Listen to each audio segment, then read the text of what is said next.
It's time for the starts and sits for Week 6 Fantasy Football here, brought to you by Climb the Pocket. This Sunday, October 24th, during Sunday Night Football between the Colts and the 49ers, we are giving away this signed Deebo Samuel jersey. All you have to do is be a subscriber to the channel and head over to my Twitter at Steve_CTP. Pay attention to my tweets leading up to game time for the final details on how to enter. Now, let's move on to Week 7. Here is our success rate with our starts and sits through Week 6, and we'll be continuing to monitor our hits and misses throughout the season.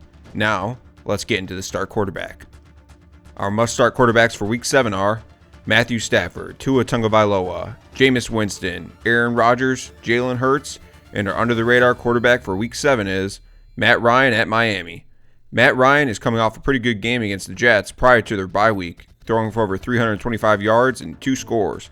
He finally was able to get his star-in-the-making rookie tight end in the mix in Week 5, which I think bodes well for the vet QB going forward. A matchup against Miami is one of the best, as Trevor Lawrence made the Dolphins look so far away from the defense they were in 2020.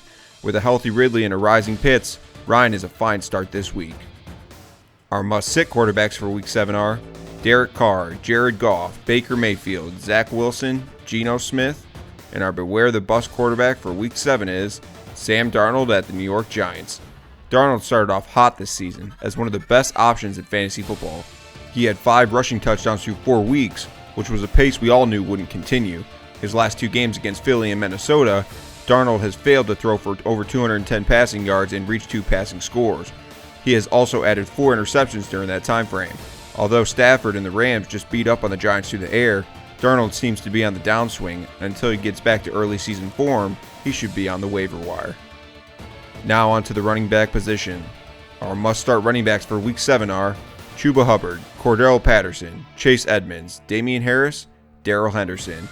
And our under-the-radar running back for Week 7 is Darrell Williams at Tennessee. Darrell Williams, vet running back for the Chiefs, a player Andy Reid trusts as the lead guy when needed in his system, was very trustworthy this past Sunday. He handled the bulk of the running back snaps with close to 75%. 21 rushing attempts with 2 touchdowns and 3 catches for 27 yards was good enough for an RB6 finish on the week. Heading to Tennessee for a classic AFC showdown, look for Williams to continue to be a factor in this high-value fantasy offense. Our must-sit running backs for Week 7 are Dearness Johnson, Melvin Gordon, Devontae Booker, Alex Collins, Jamal Williams. And our beware the bust running back for Week 7 is Miles Sanders at Las Vegas. It's time to face the music. Although many of us might think Miles Sanders is a talented running back in the NFL who deserves a large workload, the Eagles do not feel that way. Sanders has only averaged 7 rushing attempts over his past 4 games. That's less than most backup running backs in the NFL. How can you trust starting him in your lineup, even in a plus matchup going forward?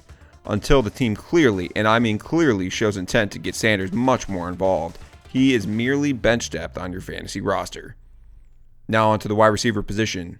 Our must-start wide receivers for Week 7 are Calvin Ridley, Jalen Waddle, A.J. Brown, Antonio Brown, Rondale Moore. And our under-the-radar wide receiver for Week 7 is Darnell Mooney at Tampa Bay.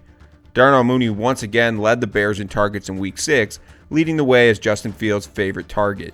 He is producing better numbers than veteran wide receiver Allen Robinson, and as Fields continues to develop as a quarterback in the NFL, I think we should continue to see Mooney as the top target.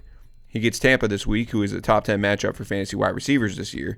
In a game where Chicago is more than likely down by multiple scores, I think a big game for Mooney thanks to garbage time statistics could be in play.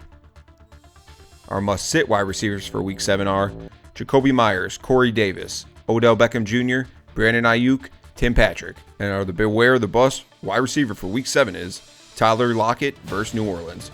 As if Lockett wasn't already one of the most boomer bust wide receivers in the league, it is clear that veteran Seahawk needs his quarterback Russell Wilson throwing him the ball to produce any sort of fantasy relevant game. While 7 targets last week against Pittsburgh was encouraging with Geno Smith, 2 for 35 just isn't going to get it done.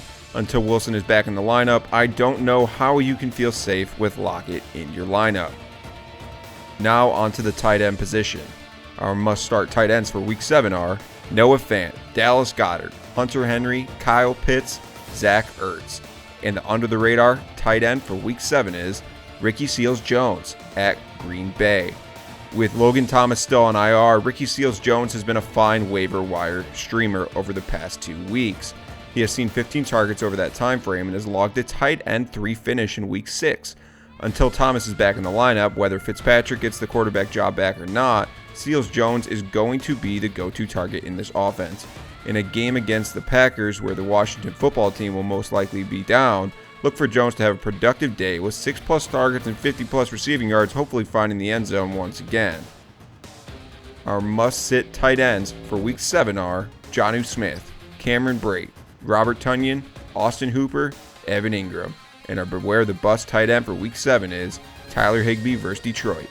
One of our favorite sleeper tight ends heading into the season, Tyler HIGBEE has really slowed down over the past few weeks after an encouraging start to the season.